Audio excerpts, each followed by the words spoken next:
Nagpapahinga lang ako habang nanonood ng TV sa apartment ko. Medyo bad trip ako dahil ang iingay ng mga batang naglalaro sa labas. Gabi na pero mga nasa labas pa rin ang mga bata at di man lang sinasaway ng mga magulang ang mga ito. O di kaya ipauwiin na gawa ng gabi na nga ng mga oras na yun. Nilabas ko mga ito para suwayin. Nakita ko pa ito papalayo habang mga nagtatakbuhan.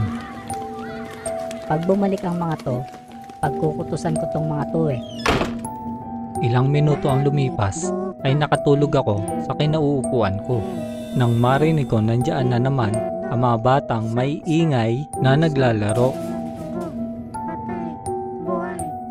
Punong-puno na ako, kaya agad-agad ako naglakad papunta sa pinto para buksan ito at laking kilabot ang naramdaman ko at nawalan ng malay.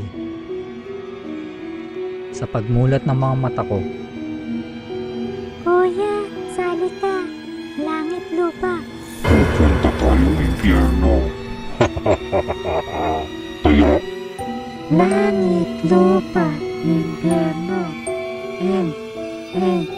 impyerno.